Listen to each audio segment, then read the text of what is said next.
வணக்கம். வைஜக் from Javadhu Vattipudur. Power writer அப்படிங்கிற யூடியூப் சேனல் மூலமாக உங்களை மீண்டும் சந்திப்பு ரொம்ப மாற்றட்ட மகிழ்ச்சி. அத்தோட எங்கள் சேனலை சப்ஸ்கிரைப் பண்ணுங்கள், பெல் பட்டன் அழுத்த மறந்துடாதீங்க. அத்தோட எல்லாத்துக்கும் ஷேர் பண்ணுங்கள். அதாவது ஜூன் 22 அப்படின்னா பெரும்பாலும் நடிகர் விஜயினுடைய பிறந்த நாள். எத்தனையோ பேர் இந்த ஜூன் 22 பிறந்திருக்காங்க. பெரிய பெரிய அரசியல் வல்லுநர்கள், பொருளாதார நிபுணர்கள். ஆனால் அந்த நடிகர்களுக்கு மட்டும்னு ஒரு பஞ்சு உட்காந்துருக்கும். அதுதான் அது இன்னைக்கு வரைக்கும் உலகளாவிய ஒரு மிகப்பெரிய ஒரு விஷயம். எத்தனையோ பேர் மிகப்பெரிய ஒரு சாகசங்கள், தர்மத்தை கூட கோடிக்கணக்கில் அள்ளி தூக்கி எறிவான். இந்த ஜூன் 22 பிறந்த யாரோ ஒருத்தவங்க இருந்திருப்பாங்க, இந்த உலகத்துக்கு தான் இருப்பாங்க. ஆனால் அவருடைய பெயர்லாம் பப்ளிக்காக தெரியாது. ஆனால் ஒரு சினிமா நடிகன் அப்படின்னு உள்ள மக்கள் கூர்ந்து ஜூன் 22 நடிகர் விஜயனுடைய பிறந்த நாள் தான் அப்படிங்கிற மாதிரி தான் இன்னைக்கு ஃபுல்லாக போயிட்டு இருக்கு. அதன் அடிப்படையில் ஜூன் 22 நடிகர் விஜயனுடைய பிறந்த நாள் வெற்றிகரமாக கொண்டாட வேண்டிய ஒரு சூழல் இருந்த பட்சத்தில் சமீபத்தில் போன வாரம் நடந்த கள்ளக்குறிச்சி கள்ளச்சாராய விவகாரத்தில் ஒரு 50 சில்லற பேர் மேலே இறந்து விட்டாங்க. 100 சில்லற பேர் இன்னைக்கு அட்மிட்டில் இருக்கிறாங்க. அதில் ஒரு 10-15 பேருக்கு ஐசியூவில் மிக மோசமான ஒரு சூழல் இருந்துட்டு இருக்காங்க. இதன் அடிப்படையில் அவர்களை சுற்றி பார்ப்பதற்காக, மற்றபடி ஆதரவு சொல்வதற்காக, ஆறுதல் சொல்வதற்காக சென்ற நடிகர் விஜய் ஸ்பாட்லேயே சொல்லிட்டார், என்னுடைய பிறந்தநாள் விழாவை யாரும், என்னுடைய ரசிகர்கள் தொண்டர்கள் யாரும் கொண்டாட வேண்டாம் அப்படின்னு ரொம்ப தெளிவாக சொல்லிட்டார். அன்னைக்கே சொல்லிட்டார். ஆனால் அதையும் மீறி இன்னைக்கு நடந்திருக்கு ஜூன் 22 அது அவருடைய பிறந்தநாள் விழாவில். அதாவது போன விழாவிலலாம் அன்னதானம்லாம் கொடுத்தாங்க. அது இவர் சொன்னதுனால, மற்றபடி தொண்டர்கள் தன்னுடைய நிலைப்பாட்டாக எடுத்துக்கொண்ட விஷயம். ஆனால் இவர் தான் வேணான்னு சொல்லிட்டாங்க. ஆனால் அதையும் மீறி இன்னைக்கு அங்கே நீலாங்கரையிலேயே, ஆமாம், அவருடைய ஏரியாவிலேயே ஒரு விழா மாதிரி செட் பண்ணியிருக்காங்க தொண்டர்கள். ஏன்னா அரசியலுக்கு வந்துட்டார். ரசிகர்களுக்கு ரசிகர்களும் சொல்லலாம், தொண்டர்களுக்கு தொண்டர்களாகவும் சொல்லலாம், அவருடைய அபிமானிகளை. அது என்ன அப்படின்னா ஒரு சாகச நிகழ்ச்சி ஏற்பாடு பண்ணியிருக்காங்க. அதாவது கையில் பெட்ரோலை ஊற்றிக்கிட்டு ஒரு ஓட்டை கராத்தே மாஸ்டர் மாதிரி உடைக்கிறது அப்படின்னு ஒரு நிகழ்வு காலையில் செட் பண்ணியிருக்கிறாங்க. அது 2 தடவை ட்ரெய்லர்லாம் பார்த்தாங்களா என்னன்னு தெரியல. ஏன்னா இதெல்லாம் மேஜிக் மாதிரி தான் கான்செப்ட். ட்ரெய்லர் பார்க்காம ஸ்ட்ரைட்டாக வரக்கூடாது. ட்ரெய்லர் பார்த்துருக்க மாட்டான்னு நினைக்கிறேன். ஏன்னா அது பெட்ரோலை ஊற்றி அந்த எரியும் நெருப்பு கையோட ஓட்டை உடைப்பது. ஆமாம், அது எந்த அளவுக்கு ட்ரெய்லர் பார்த்தாங்க அப்படிங்கிறது தெரியாது. ட்ரெய்லர் பார்த்துருந்தாங்கன்னா கையில் உள்ள முடியெல்லாம் பொசுக்கி இருக்கும். ஆமாம், அது உற்று பார்த்தா தான் தெரியும். அதோட சம்மந்தமான வீடியோ வைரலாக போயிட்டுருக்கேன். அப்போ அந்த நேரம் வரக்கூடிய சமயத்தில் ஆல்ரெடி சொல்லிட்டார் நடிகர் விஜய், என்னுடைய பிறந்தநாள் விழாவை கள்ளக்குறிச்சி அந்த கள்ளச்சாராய பலியீடு சம்மந்தப்பட்ட நிறைய பேர் இறந்ததுனால யாரும் கொண்டாட வேணாம்னு அடித்து சொல்லிட்டாங்க. ஆனால் அதையும் மீறி தொண்டர்கள் ரசிகர்கள் இந்த ஏற்பாடை பண்ணி அதுக்கு உண்டான டென்ட்டெல்லாம் போட்டுக்கிட்டு பண்ணிட்டு இருக்க சமயத்தில் மேடையில் ஒரு இடத்துல ஓட்டை அடிக்கிட்டு சின்ன பையனை ஏற விட்டு, ஒரு குறிப்பிட்ட வயசுல பையனை ஏற விட்டு கையில் ஒரு பெட்ரோல் ஊற்றுறோன்னா 10 வச்சோட கப்புன்னு நிறைய பிடிச்சிருக்கு. அவர் ஓங்கி அடிக்கக்கூடிய சமயம் வரக்கூடிய சமயத்தில் அந்த பெட்ரோலுடைய ஒரு அந்த சின்ன குழந்தையால ஒரு பையனால தாங்க முடியல.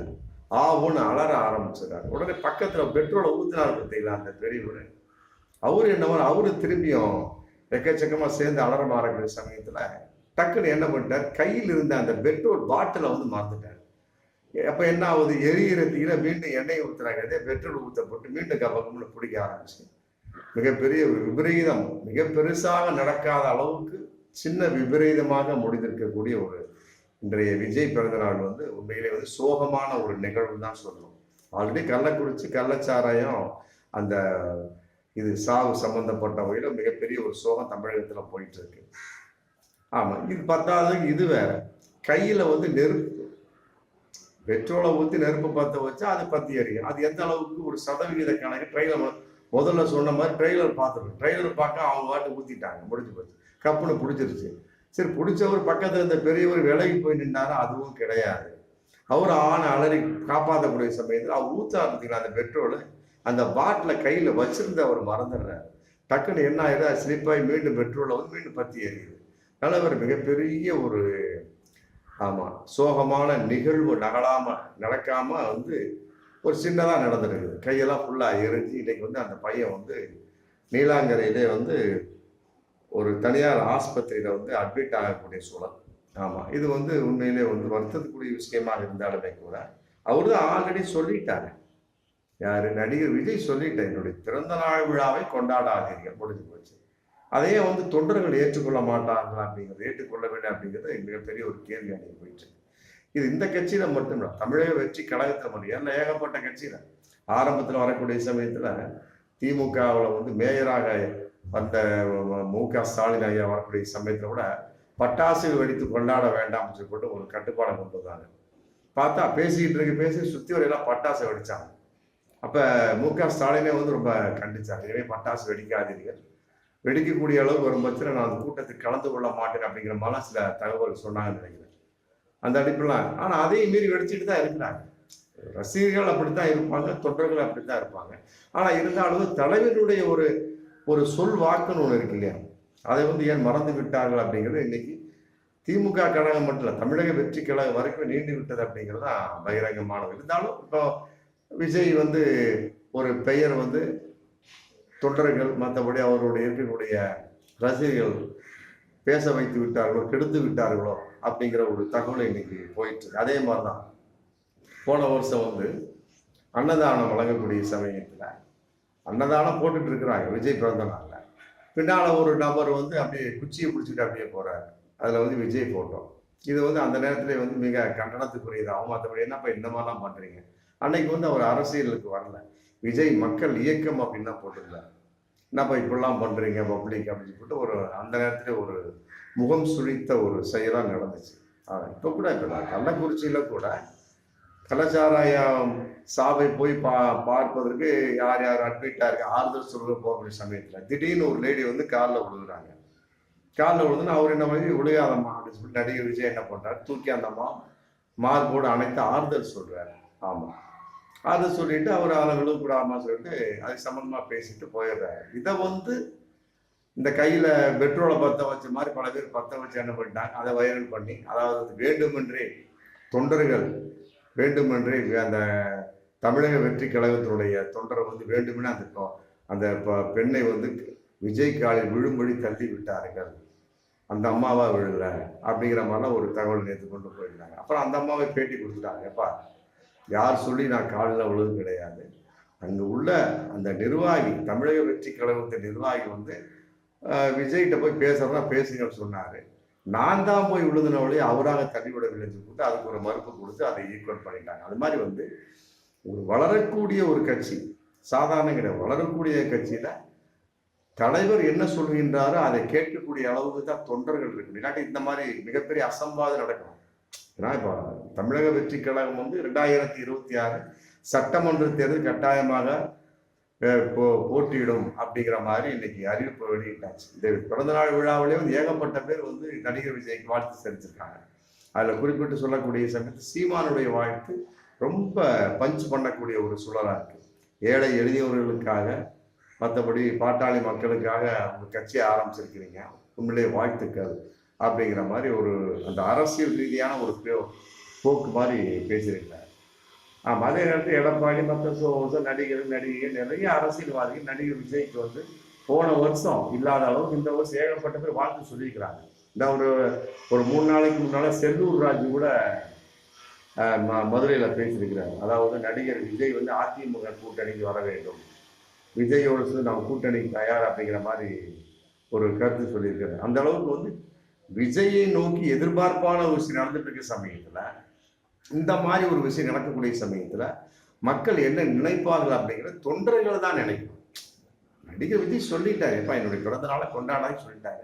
அதை மீறி கொண்டாடக்கூடிய சமயத்துல என்ன ஆகும், தவறான ஒரு எண்ணங்கள் என்ன எல்லா கட்சியும் இப்படித்தான் இருப்பாங்க போல இருக்கு. ஏன்னா அதே மாதிரி விஜய் கட்சி இப்படிதான் இருக்கும்.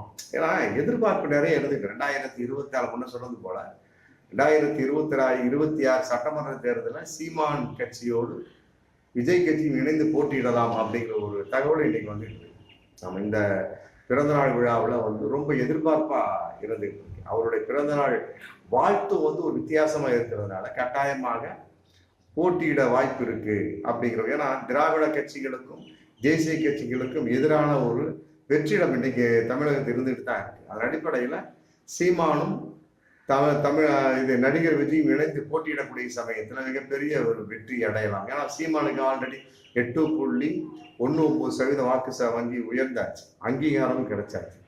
அதோடு தமிழக வெற்றி கழகம் நடிகர் விஜயனுடைய கட்சி சேரக்கூடிய சமயத்தில் இது ஒரு 10% வச்சு 18-20 நாய்கள் சேர்ந்துனா ஈக்குவல், அதிமுக ஈக்குவல். மற்றபடி வந்து திமுகவுடைய ஒரு எதிர்ப்பு கட்சியாக, மற்றபடி அதுக்கு கீழே போட்டியிடக்கூடிய 2ஆம் இடத்துக்கு வரக்கூடிய கட்சியாக இந்த சீமான் தமிழக வெற்றி கழகம் கூட்டணி அமையலாம் அப்படிங்கிற ஒரு எதிர்பார்ப்பும் போயிட்டு இருக்கு. ஏன்னு கேட்டால் சீமானை பொறுத்த வரைக்கும் அவர் ஆரம்பத்தில் சொல்லுவார் அவன் கூட்டணி அமைப்பும் அப்படிம்பாரு. இந்த இதில் கூட அதிமுக சம்மந்தப்பட்ட வகையில் எடப்பாடி ரொம்ப எதிர்பார்த்தாரு. கடைசியில் உங்களுடைய கொள்கை வேறு எங்களுடைய கொள்கை வேறு விட்டார்.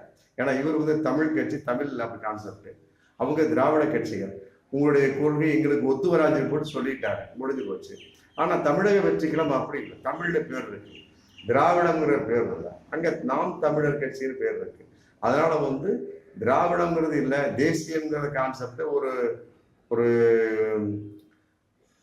ஒரு மத்திய கான்செப்ட் இல்லாத பட்சத்தில் கட்டாயமாக இரு கட்சிகளும் கூட்டணியாக சேர்ந்து போட்டியிட வாய்ப்பு இருக்கு, கூட்டணியாக போட்டியிடலாம். ஏன்னா ஆல்ரெடி சொல்லியிருக்கிறார், அதாவது வந்து திராவிடம் தேசிய கட்சிகளோட கூட்டணி இல்லை அப்படிங்கிற கான்செப்டை வந்து விஜய் சொல்லியிருக்கிறார். அப்போ வந்து சீமானும் விஜயும் சேர்ந்து போட்டியிடலாம் அப்படிங்கிற ஒரு விஷயத்துக்கு இன்னைக்கு எதிர்பார்ப்பு ரொம்ப வலுத்துக்கிட்டு இருக்கு. அதே நேரத்தில் மக்கள் நீதி மையம் கமல் அவரும் சேர்ந்து 3 சேர்ந்து போட்டியிடுகிற சமயத்தில் மிகப்பெரிய வெற்றி அடையலாம். 2019 கூட மக்கள் நீதி மையம் கமலோடு இணைந்து போட்டியிட வாய்ப்பு இருக்குங்கிற மாதிரி தான் சீமான் போயிட்டு இருந்தாங்க. அப்புறம் கடைசியில் சிங்கிளாக தான் வரும் அப்படின்னு சொல்லி போட்டு முடிச்சுட்டு சிங்கிளாக தான் போட்டிக்கிட்டார். தோல்வியோ வெற்றியோ நாங்கள் வந்து தனித்து தான் போட்டிடுவோம் அப்படிங்கிற மாதிரி ஒவ்வொரு தேர்தல் போட்டிட்டு இருக்காரு. இருந்தாலும் வந்து இந்த 8.19 ஏறி மற்றபடி வந்து வாக்கு வங்கி ஏறின பிரகாரம் அங்கீகாரம் வந்ததுக்கு பின்னாடி பேச்சு வந்துருக்கு. அடுத்து வந்து 2026 கூட்டணி கட்டாயமாக உண்டு அப்படிங்கிற மாதிரி ஒரு பேச்சு வந்திருக்கு.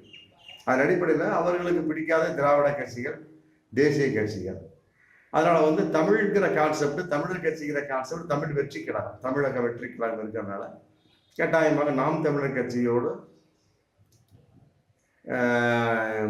விஜய் கட்சியும் சேர வாய்ப்பு இருக்கு. அத்தோடு கமலும் சேர்ந்தார்னு வச்சுக்கலாம், கட்டாயமாக மிகப்பெரிய ஒரு வெற்றி அடையலாம்ங்கிறது இன்னைக்கு அரசியல் கணக்காக போயிட்டு இருக்கு. அதனால வந்து வரக்கூடிய காலங்களில் இந்த மாதிரி ஒரு தலைமைக்கு கட்டுப்பட்ட மாதிரி, குறிப்பாக விஜய் மக்கள் அந்த இவங்க விஜய் தமிழக வெற்றி கழகம் இருந்தாலும் ரொம்ப நன்றாக இருக்கும்.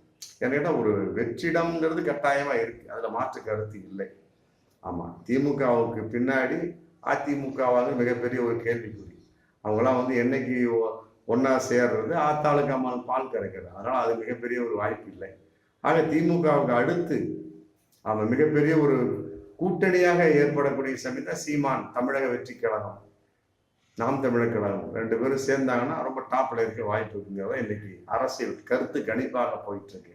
என்றாலுமே கூட இப்படிப்பட்ட சில சின்ன சின்ன சம்பவங்கள், கையில் சிறுவன் கையில் பெட்ரோலை ஊற்றி ஓட்டை உடக்கி விடுறது, மற்றபடி வந்து அன்னதானம் விடக்கூடிய சமயத்தை விஜய் போட்டோ தூக்கிட்டு வர்றது, அப்புறம் காலில் தள்ளி விட்டான்னு சொல்லி போட்டு பொருளையை கிளப்புவது, இதெல்லாம் வந்து கட்டாயமாக எந்த ஒரு கட்சியாக இருந்தாலும் அந்த கட்சிக்கு அவப்பெயரை மட்டும்தான் தேடித்தரும்.